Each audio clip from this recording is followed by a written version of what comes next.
y la presencia de una cara muy conocida para nosotros que hacemos medios de comunicación, pero que ahora, ni más ni menos que Alejandro Grandinetti, que nos acompaña aquí en el estudio de Canal 2, es el candidato, que encabeza la lista de candidatos a diputados por UNA de cara a las elecciones justamente para el Congreso Nacional. Alejandro, gracias por tenerte aquí en Canal 2. Buenas tardes. No, buenas tardes, muchas gracias a vos y a toda la gente, a los colegas que me permiten, como el caso tuyo, Ariel, llegar a Baigorria, a Capitán Bermúdez, a Fray Luis Beltrán, como lo hacen ustedes, y toda la zona de influencia porque están emitiendo también en el aire, así que es un verdadero gusto. Gracias. Sé de lo que significa el esfuerzo de hacerlo a pulmón. Exactamente, así que no hay que es mucho más nada vos, pero es muy meritorio de parte de ustedes, muy meritorio y lo festejo.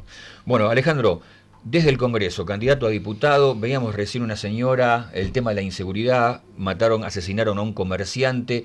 Te tengo que preguntar, tengo que arrancar porque la primera propuesta es insoslayable, el tema inseguridad en la provincia y en la región. Fue el tema fundamental que me llevó a participar en política. Una propuesta integral para la ciudad de Rosario, cuando fui candidato a intendente, y bueno, ahora llevándolo a otra instancia.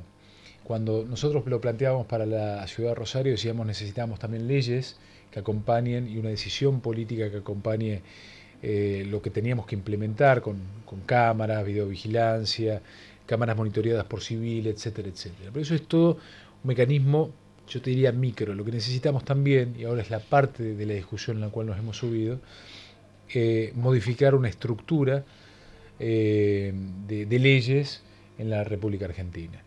Hay dos componentes fundamentales. Uno, la falta de sanción al delito. Eso está claro. Sí.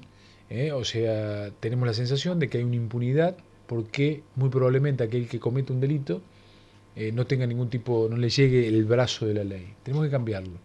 Pero también es cierto es entender por qué llegamos a la situación de que un chico delinque a los 15, 16, 17 años, por qué la droga ha crecido tanto. Y en eso tiene que ver con la exclusión, eso tiene que ver con cierta parálisis en el ascenso social que ocurrió principalmente en los últimos 4 años.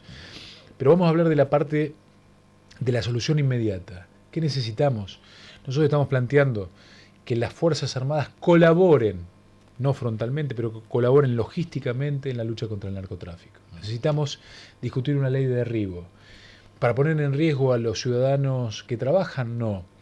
Para dar una señal clara y una utilización en última instancia para que los narcos no entren como si estuvieran en su casa. Mostrarle de que este es un Estado de pie que defiende al ciudadano contra el crimen organizado. Necesitamos bajar la edad de imputabilidad, de nuevo, no porque queremos chicos que estén presos, sino que tenemos que ver lo que pasa en el resto de la región. Uruguay lo tiene de 13 años, a partir de los 13 años ya sos imputable por delitos graves. Lo tiene Venezuela, lo tiene Ecuador en 12 años. Inglaterra lo tiene de 10 años, que parece una barbaridad, porque está diciendo una criatura que recién empieza a hablar. En España, en Italia, en Francia lo tienen de 14 años. Nosotros queremos traerlo a 14 años. ¿Por qué?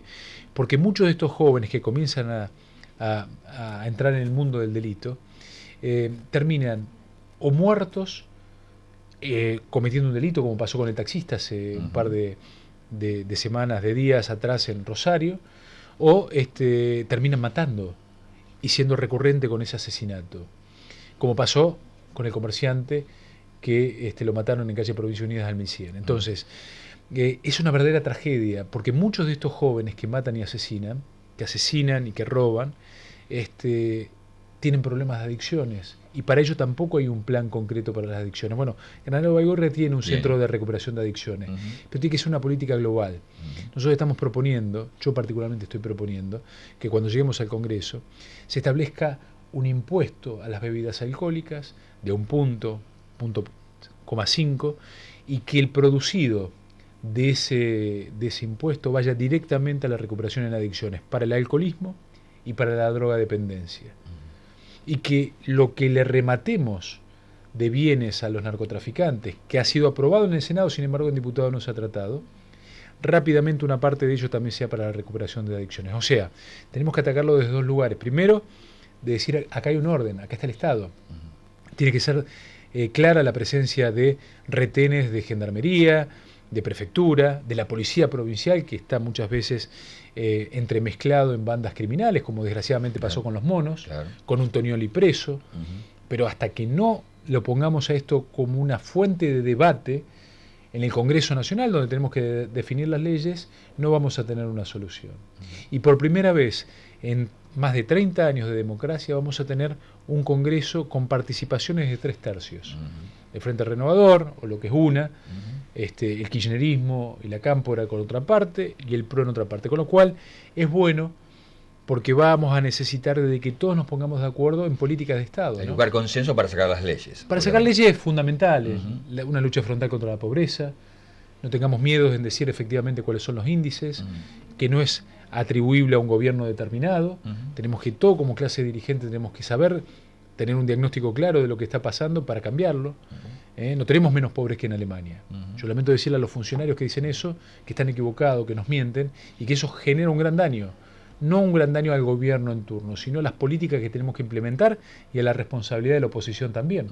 Porque si nos toca ser oposición, tenemos que ser responsables para ser coherente con este tipo de problemas. Hablabas de la pata del Estado, fundamental en esto de combatir la inseguridad. Y los otros días, con la muerte del comerciante aquí en Capitán Bermúdez, la gente hizo una movilización hasta la comisaría y le dijo: no le creemos más a la policía.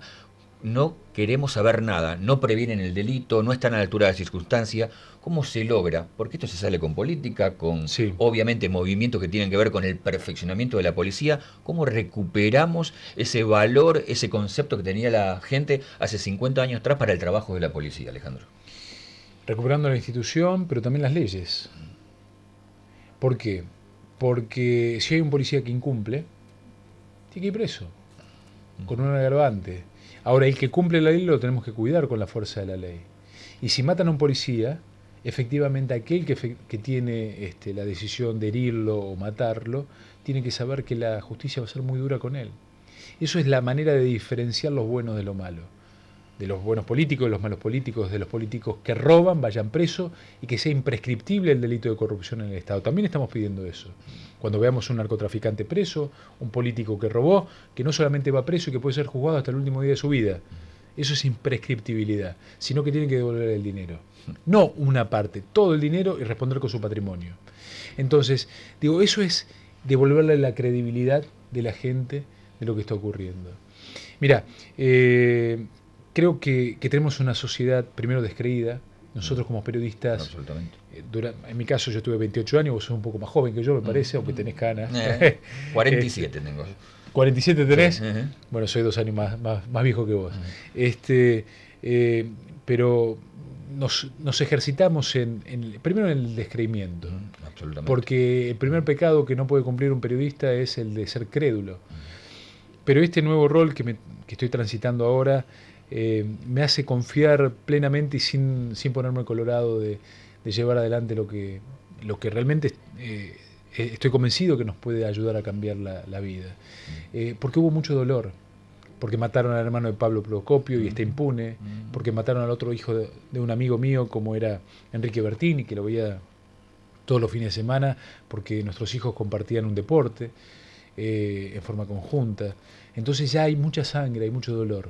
¿Cómo se cambia esto? Asumiendo las responsabilidades y exigiendo como ciudadanos comunes que aquellos que están digan qué hicieron.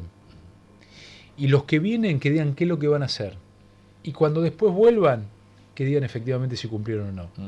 Pero necesitamos un poquito más de exigencia a nuestra clase dirigente. Yo sé que es muy difícil, que estamos todos cansados. Si usted llegó a esta altura, es un milagro, porque hoy escuchar a un político 5 minutos es casi un milagro. No me siento como un político convencional, de hecho no lo soy porque no tengo ningún cargo hoy, pero sí como ciudadano común, propender a la discusión de lo que nos está pasando. Y lo que nos está pasando es muy cruel. Hemos cambiado nuestras pautas de vida. Las mujeres han dejado de salir con cartera, a las 6 de la tarde no podemos salir más.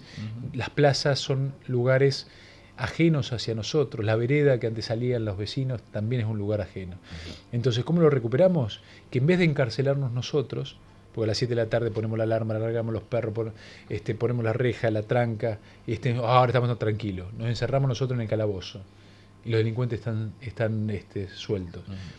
Tenemos que recuperar la calle, pero para eso tiene que existir la vigencia de la ley, no del sálvese quien pueda o el poder del más fuerte, en este caso el delincuente. Y no tengamos miedo en decir de que esto es una política de Estado. No es una política de derecha o de izquierda. ¿Sabes quiénes son los primeros que sufren? Los laburantes.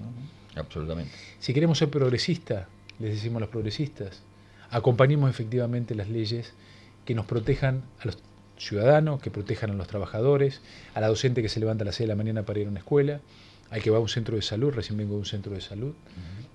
Creo que eso es lo que tenemos que protegerlo y se puede hacer. Estoy convencido que se puede hacer. Seguramente por tu performance en las PASO vas a ser legislador, vas a representar a Santa Fe a partir del 10 de diciembre.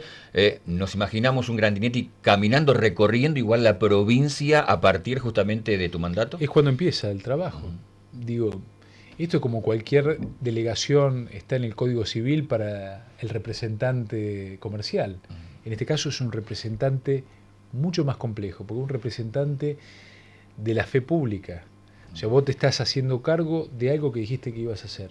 Y obviamente el contacto con toda la región, lo que pasa es que tenemos una provincia de dimensiones de un país como Italia, europeo, ¿no? Claro.